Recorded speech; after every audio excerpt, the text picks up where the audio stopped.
Social media is ruining Call of Duty. Here's how to infinite tactical sprint in Modern Warfare 2 2022 before it gets patched. Wait, no B-hop? No B-hop! Now, COD without movement is a dream come true for all you no-headset 70-inch TV Call of Duty dads in America. Slide canceling in Modern Warfare 2 is here to stay, and here's how you do it. Slide, ADS twice, and jump. Happy sliding. But if you still can't hit your shots, then you're still gonna look more helpless than Kyler Murray's... But if you still can't hit your shot, I play this for fun. I have girlfriend and job and life in America. I do not do this professional. Now, the developers may say something different. They probably love all the stuff that's getting posted on the game and everything that's being pushed across TikTok, Instagram, Reels, YouTube Shorts, everything that can push that game to get them to sell more, which it's one of the top selling Call of Duties of all time. Makes sense. However, from the standpoint of a gamer and a content creator, I feel like the Call of Duty community is really ruining itself with social media. I was on vacation when Call of Duty dropped, and I was scrolling on TikTok right before I would go to bed, and all I saw was just this M4 build is the best SPR build in Call of Duty. Here is the best M4 loadout in Modern. 56 is probably the most. This is the fastest way to this MCPR 300. Modern Warfare 2's movement fucking sucks. This is the best SMG. Now, it's really important. I have no problem with the creators themselves making this type of content at all. I want to get that out of the way right away. In fact, I still make videos like this on occasion. Also, with how saturated content creation is nowadays, making things to get people to click just makes sense. So what do people look for when it comes to gaming? A lot of people look to try and have that best gaming experience. And how do they do that? Trying to find the best loadout, the best perks, the best weapon attachments, everything like that that goes hand in hand with Call of Duty. And because of that, it's all about supply and demand. There's a huge supply of people, and there's a big demand for people wanting the best gaming experience. This isn't inherently wrong. I mean, I use technology to my advantage every single day. If I need to figure something out, I go to YouTube, I look up what is the best way to do this thing, and it always gives me an answer. In fact, the most popular video I have on my channel is literally a loadout guide. The more I've thought about it though, the more it feels like we're just flatlining the gaming experience. We've gone from having all this cool stuff, boom, boom, boom, boom, boom, all of these cool things that you can have, to condensing it down to just utilizing certain things in the game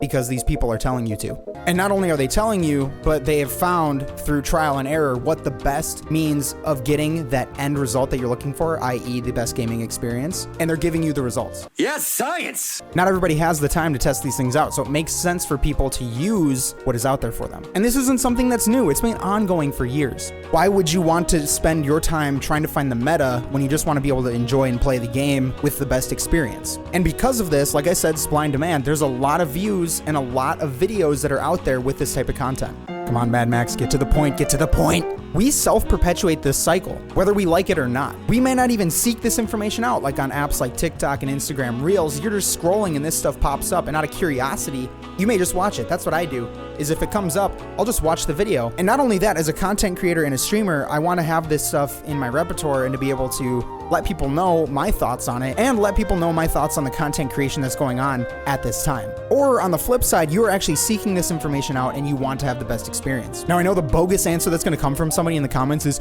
oh, just don't watch it, just scroll past it, Mad Max. But it doesn't negate the fact that there's so much content being produced in this variety and medium that doesn't make it a possibility of me just not watching it. And what I'm trying to get at is that you have fear of missing out, or FOMO, if you don't watch these things, and then you fall behind. It's the mentality that you have if you don't catch up. Look, I'm all for people wanting to make this type of content. I get it. It gets views, it gets money.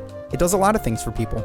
But I feel like flatlining that gaming experience and making it just not as unique just kind of pulls away from the whole gaming experience. You know what I mean? I want you all to think back when you played Warzone for the first time. Do you remember the wonder and awe it was of trying to figure out what was the best gun? How people didn't know the maps? And I get it. That's how it always is at the beginning of games. And if you ask anybody at any point in any game, Destiny, GTA, PUBG, Fortnite, Battlefield, Gears of War, Tarkov, they would all say the same thing. That is part of gaming, and I understand that. But don't you feel like it's pulling away from that experience? Maybe I'm in the old thought process. I'm 28 years old. I've been gaming since I was 3 or 4 years old. I've been PC gaming since then. I might be in an old thought process, and that's why I wanted to make this video and see what the community is thinking, what you guys and gals are thinking as well.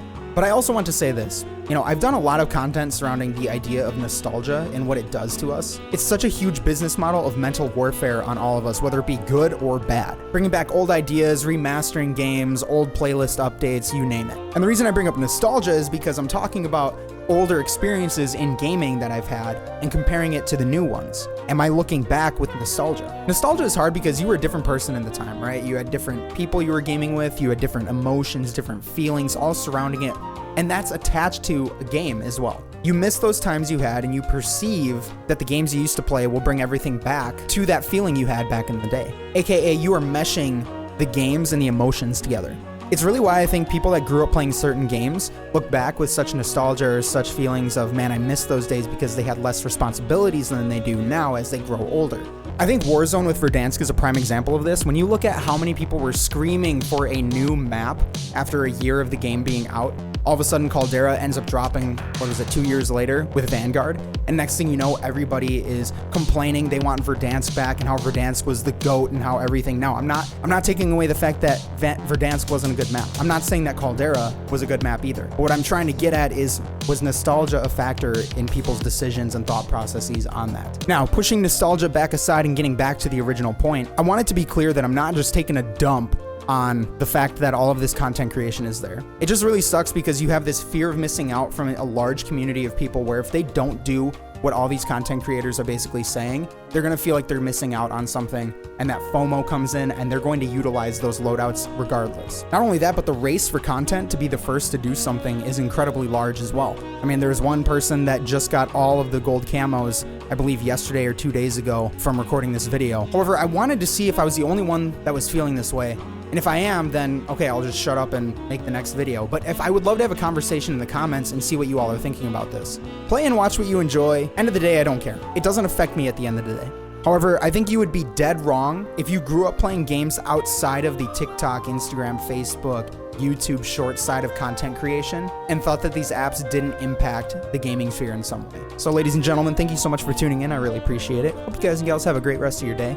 We stream Sunday through Thursday over at twitch.tv/SergeantMadMax. Sure to tune in. Love to see you. We're playing a lot of Modern Warfare 2, but we do play Tarkov and other types of games as well. So if that's something that you are into, then sure to tune in. Thanks, everybody.